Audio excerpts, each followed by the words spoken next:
Hai semuanya, perkenalkan nama aku Devi Mutiara. Di video ini aku mau ngejelasin tentang kenapa sih di dalam pemilu itu selalu ada namanya golput. Padahal kan kita sebagai warga negara memiliki hak pilihnya masing-masing. So, untuk penjelasan lebih lanjut, let's check this out. Oke, yang pertama di sini aku akan membahas tentang problematika munculnya golput dalam pemilu di Indonesia ini. Sebelum aku jelasin lebih mendetail, kalian tahu gak sih golput itu apa? Jadi, kata golput adalah singkatan dari golongan putih. Makna inti dari kata golput ini adalah tidak menggunakan hak pilih dalam pemilu dengan berbagai faktor dan alasan. Fenomena golput sudah terjadi sejak diselenggarakan pemilu pertama pada tahun 1955 loh. Jadi memang bangsa Indonesia ini sejak tahun 1955 hingga 2019 sudah melaksanakan 12 kali pemilihan umum. Dan faktanya dalam setiap pelaksanaan pemilu selalu ada saja masyarakat yang tidak menggunakan hak pilihnya dan angkanya cenderung meningkat dari tahun ke tahun setiap pelaksanaan pemilu. Berikut ini ada beberapa faktornya. Yang pertama, adanya ketidakpuasan terhadap calon atau partai politik. Pemilih merasa bahwa calon atau partai yang ada ini tidak mewakili kepentingan mereka, oleh karena itu mereka memilih untuk tidak memberikan suara. Lalu yang kedua, adanya rasa putus asa atau skeptisisme terhadap perubahan. Beberapa pemilih merasa skeptis terhadap kemampuan pemimpin politik untuk melakukan perubahan yang signifikan dalam masyarakat. Yang ketiga, adanya ketidakpercayaan terhadap sistem politik.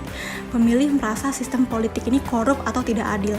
Mereka kehilangan keyakinan pada proses pemilu dan memilih untuk tidak ikut serta dalam pemilihan umum. Yang keempat, adanya faktor ekonomi dan sosial. Beberapa pemilih tidak memiliki akses yang memadai ke fasilitas pemungutan suara atau mungkin terhalang oleh keterbatasan ekonomi, pendidikan, atau akses informasi. Yang kelima, kurangnya kesadaran politik. Banyak pemilih di Indonesia tidak memiliki pemahaman yang cukup tentang pentingnya partisipasi politik dan dampaknya terhadap pembangunan demokrasi.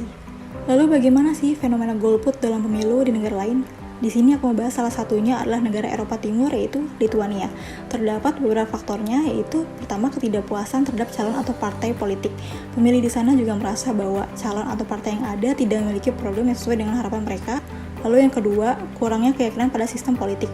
Pemilih di sana juga merasa bahwa pemilihan mereka tidak akan membuat berbeda nyata dalam kebijakan atau tindakan pemerintah.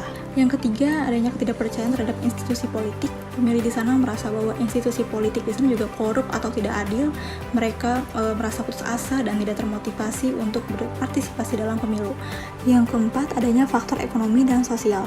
Di sana juga masih terdapat keterbatasan ekonomi, kurangnya akses informasi, atau kesulitan akses ke fasilitas pemungutan suara walau tidak separah di Indonesia. Yang kelima, kurangnya kesadaran politik. Pemilih di sana juga masih ada yang tidak memiliki pemahaman yang memadai tentang peran mereka dalam proses politik dan dampaknya terhadap pembangunan demokrasi.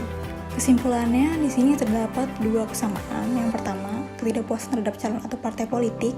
Di kedua negara ini, pemilih juga merasa bahwa calon atau partai politik yang ada tidak mewakili kepentingan mereka atau tidak memenuhi harapan mereka. Lalu yang kedua, kurangnya keyakinan pada sistem politik. Pemilih di kedua negara ini sama-sama merasa bahwa pemilihan tidak akan menghasilkan perubahan yang nyata. Namun ada pula perbedaannya. Yang pertama, faktor sosioekonomi.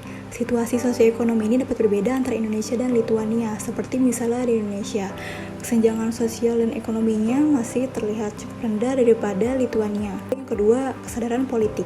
Tingkat kesadaran politik ini dapat berbeda pula antara Indonesia dan Lituania.